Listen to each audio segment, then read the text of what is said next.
Apakah diamnya Amerika Serikat di tengah negosiasi yang tak kunjung selesai dengan Iran justru memperbaiki situasi atau malah menghambat perdamaian? Kita akan ulas bersama dengan pengamat hubungan internasional dari Presiden University, ada Pak Teguh Reza Shah, dan juga ada pengamat Timur Tengah, Bung Faisal Assegaf. Selamat pagi, Assalamualaikum Pak Teguh dan juga Bung Faisal. Selamat pagi, Assalamualaikum Ya, Mbak Disti, Pak Reza. Iya, saya ingin tahu dulu ke Pak Teguh. Pak Teguh, ini ada hal yang kemudian anomali yang terjadi beberapa hari belakangan. Salah satunya adalah diamnya Presiden Donald Trump di tengah kita tahu adanya kesepakatan yang saat ini tengah ditempuh. Apa ini menjadi strategi baru dari Donald Trump atau sebenarnya Donald Trump justru sudah desperate? Perkembangan ini sangat menarik ya secara teori hubungan internasional. Saya pikir untuk analogi kita bisa lihat dari sepak bola. Jadi pergerakan dari total football menuju catenaccio atau dari menyerang secara frontal dan sistematis menjadi bertahan secara total dan sistematis untuk selanjutnya bersiap menyerang untuk menang pada saat yang tepat dan anggun. Ini kira-kira kalau saya mengikuti cara berpikir Trump ya. Dalam hal ini Amerika Serikat memang meredakan diplomasi total ke Iran karena merasa diri sudah cukup kuat dan berpotensi menang. Jadi ada 3 faktor kemenangan saya pikir yang ada dalam benak Donald Trump, dan bagi Iran ini mereka berpikir ini silakanlah berpikir seperti itu. Dalam benak Donald Trump, faktor pertama adalah gebrakan Israel di Lebanon dan Gaza sudah cukup mempersulit diplomasi Iran. Jadi dalam hal ini kementerian dan lembaga Iran agak gamang bagaimana mengamankan diplomasi, pada saat yang sama juga mengomentari pergerakan Israel di Lebanon dan Gaza.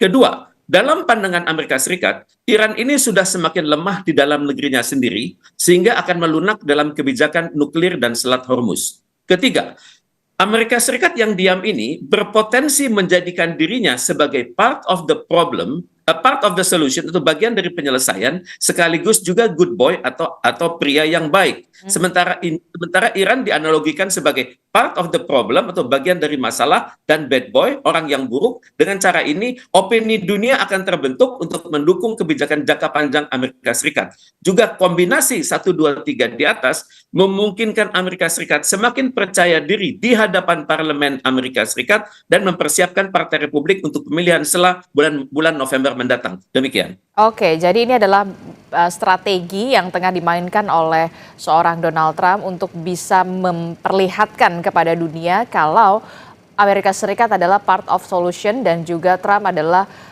good boy begitu ya. Ini yang kemudian coba dibalik yang persepsi dari masyarakat, termasuk juga masyarakat Amerika Serikat. Bagaimana Bung Faisal Assegaf melihat ini semua, termasuk juga respon Iran? Saya kira ya ini menunjukkan bahwa Presiden Amerika Serikat Donald Trump tidak berdaya menghadapi Iran, sekaligus juga tidak berdaya menghadapi Netanyahu, atau Amerika secara umum tidak bisa menekan Israel. Kalau kita lihat rekam jejak Trump ketika perang Gaza, itu kan sama sekali Trump tidak menuntut gencatan senjata segera setelah dia menjabat pada Januari 2025, tapi Trump terus memperpanjang genosida yang dilakukan oleh Israel hingga akhirnya gencatan senjata semuanya itu yang diajukan atau yang dilakukan itu hanya demi kepentingan Israel untuk menyelamatkan para sandera. Saya kira dalam perang kali ini pun juga sama. Jadi Trump tidak bisa menghentikan Netanyahu untuk melanjutkan perangnya menghadapi Hizbullah, karena memang Trump dengan Netanyahu ini satu posisi, dalam arti ketika terjadi gencatan senjata di Lebanon November 2025, setelah gencatan senjata di Gaza awal Oktober 2025, itu adalah dua-duanya sama-sama menuntut pemerintah Lebanon melucuti senjata Hizbullah. Dan itu memang tidak mungkin karena pemerintah Lebanon tidak punya kekuatan militer yang seimbang dengan Hizbullah, sangat jauh kekuatannya, lebih kecil ketimbang Hizbullah. Jadi apa yang dilakukan Trump sekarang dengan diam ya sebenarnya tidak akan mengubah situasi di lapangan. Israel akan tetap melanjutkan serangan ke Lebanon hingga Hizbullah bisa dilemahkan, karena memang itu salah satu janji atau ambisi Netanyahu. Kalau memang karena tenggat waktu yang diberikan oleh Trump maupun Netanyahu adalah akhir tahun lalu untuk pemerintah Lebanon bisa melucuti senjata Hizbullah. Kalau memang tidak bisa, ya Israel yang akan melakukan untuk melucuti senjata secara paksa, walaupun kita tahu itu tidak bisa dilakukan sampai sekarang. Saya kira ini malah diamnya Trump ini malah akan merugikan posisi Trump di dalam negeri, karena Selat Hormuz yang sudah dikelola secara eksklusif oleh Iran, karena memang ada undang-undangnya yang mereka sudah sahkan pada akhir Maret lalu. Terus kemudian Amerika tetap melanjutkan blokade terhadap pelabuhan Iran, itu artinya tetap membuat pasokan minyak global terhambat, dan harga minyak di Amerika pun juga tetap tinggi, atau membuat tekanan terhadap rakyat Amerika sendiri. Terus kemudian juga dengan kelanjutan serangan Israel ini sendiri, artinya pemerintahan Trump dianggap terus melanjutkan pelanggaran hukum, tetap membiarkan Israel melanggar hukum internasional baik di Lebanon maupun di jalur Gaza. Oke, kalau menurut Bung Faisal, persepsinya adalah ketika diplomasi diam ini sedang dimainkan oleh Presiden Donald Trump, justru ini rasa-rasanya tidak efektif. Justru posisi ini akan menyudutkan Trump di mata warganya sendiri. Masuk juga soal blokade Hormuz yang saat ini masih belum terlalu signifikan terlihat adanya perbaikan di sana. Bagaimana dengan pandangan Anda, Pak Teguh? Kalau diplomasi diam ini yang dimainkan oleh Presiden Donald Trump ini rasa-rasanya tidak efektif, justru posisi ini merugikan dari Donald Trump. Saya melihat Donald Trump itu adalah seseorang negosiator yang sangat tangguh. Kemudian dia juga melihat bahwa di dalam negeri betul ada masalah, tapi masyarakat Amerika Serikat cenderung mendiamkan hal ini ya. Karena bagaimanapun juga suara voting di parlemen Amerika Serikat itu menempatkan Partai Republik masih unggul, walaupun selisihnya antara 5 sampai 7.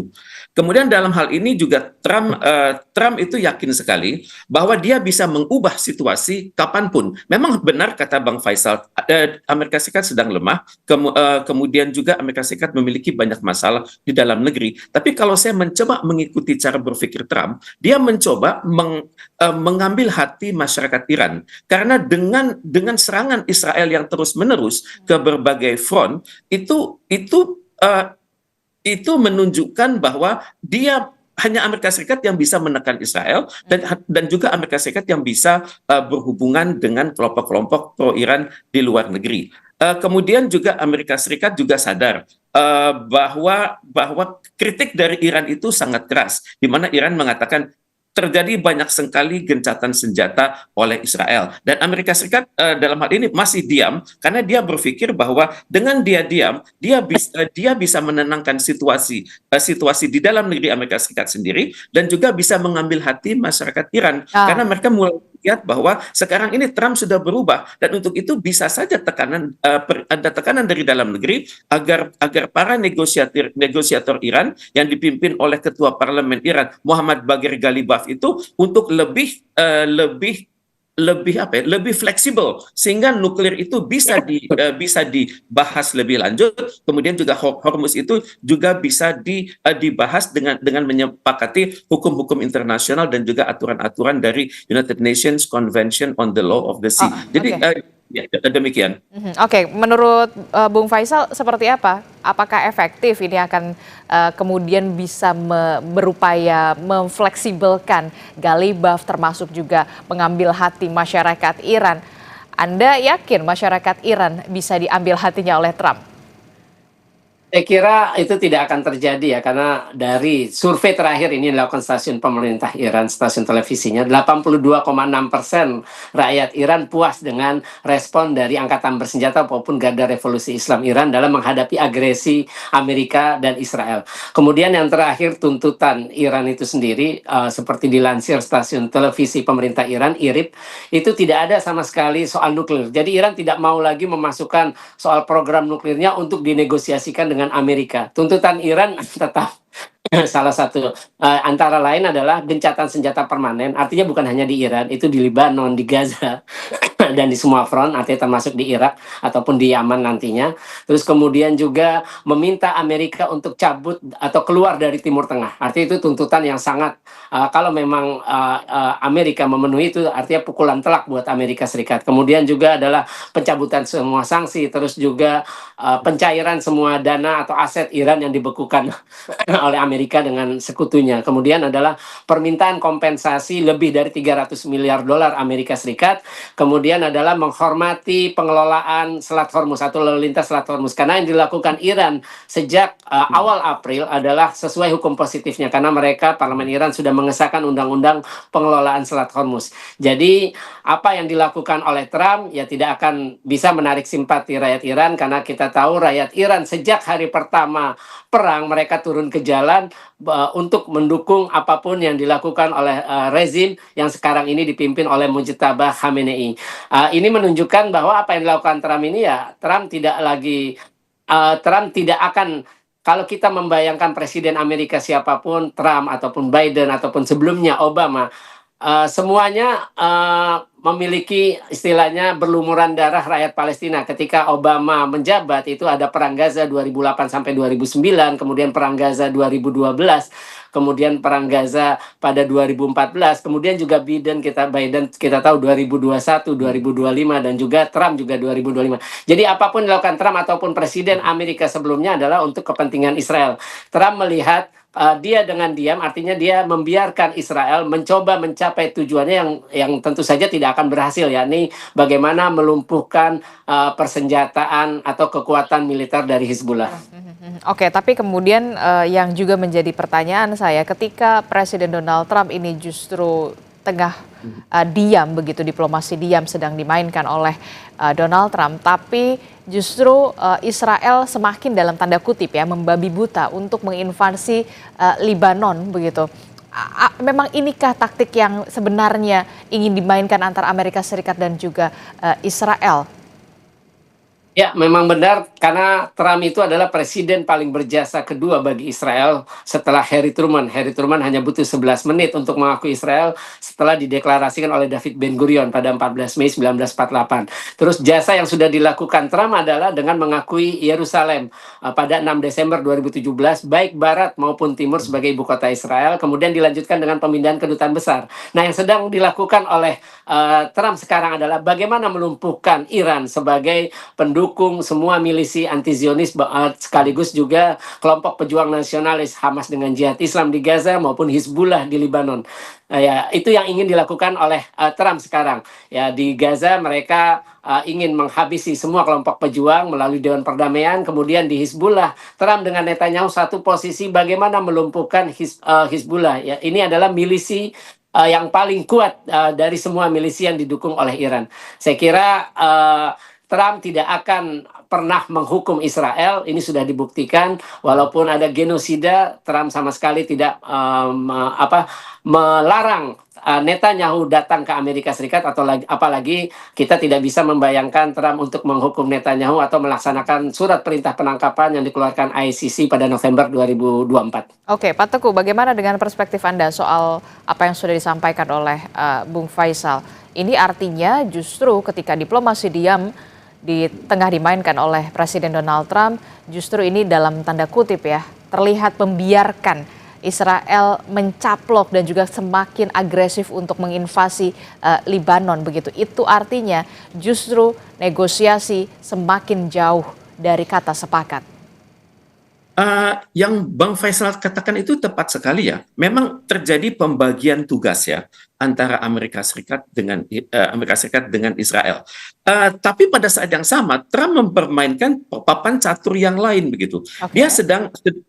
Dia sedang berpikir bagaimana terus-menerus mendestabilisasi Iran. Karena dia tahu persis Iran itu ekonominya sedang tidak stabil, mata uangnya semakin rontok, inflasi itu semakin tinggi. Kemudian juga perusahaan-perusahaan Iran banyak yang tidak berjalan. Kemudian bank-bank semakin jauh dari sistem SWIFT. Kemudian Amerika Serikat juga tahu bahwa bahwa Iran sedang menghadapi masalah lingkungan hidup, terutama sekali kekeringan dan desertifikasi. Kemudian juga Iran sedang menghadapi polusi yang besar. Kemudian juga dalam pandangan CIA di Iran sedang terjadi legitimasi atas kepemimpinan, karena walaupun kita harus akui Syiah Imamiyah itu sangat kuat, Marja'i Taqlid itu sedang berlaku, tapi kalau kita melihat dari cara berpikir Amerika Serikat, itu pasti masih ada titik-titik yang bisa digoyang begitu. Titik-titik yang bisa digoyang itu adalah kaum protester, kaum demonstran yang masih bisa dibina,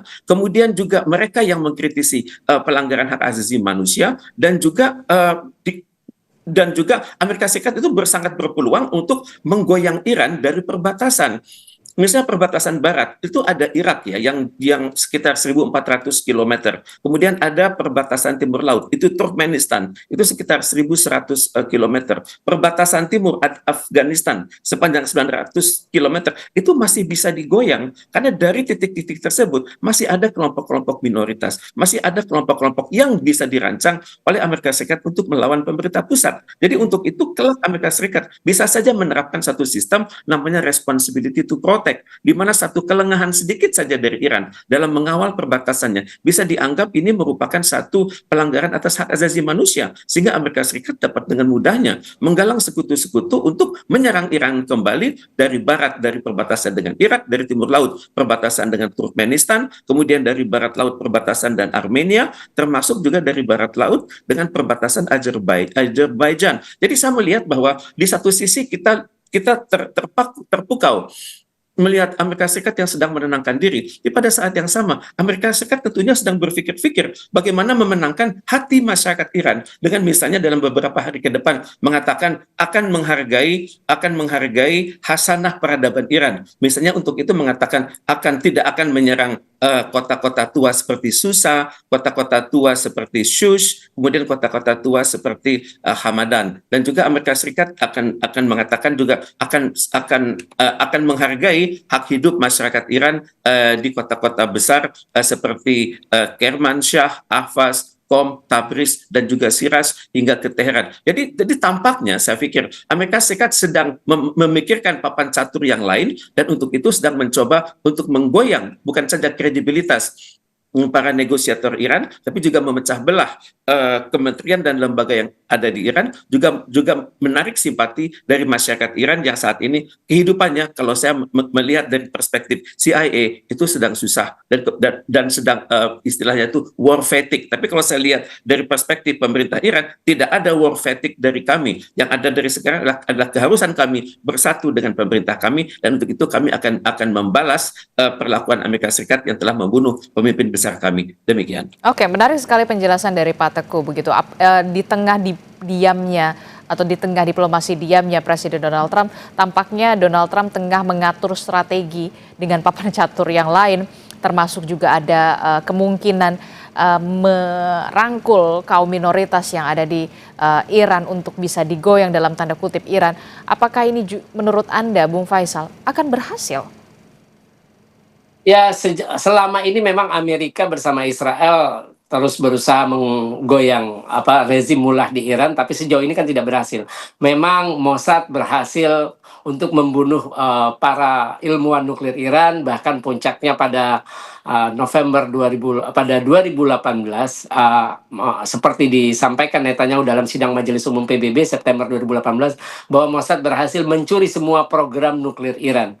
Nah, kalau memang benar mencuri, artinya kan ada program-program rahasia yang bisa dihancurkan oleh Mossad, karena memang mereka bisa masuk sampai mencuri berbagai dokumen, itu ribuan kalau tidak salah dokumennya itu program nuklir Iran. Kemudian pada November 2022 membunuh kepala program nuklir Iran Mohsin Fakhrizadeh, itu kuburnya ada di Teheran.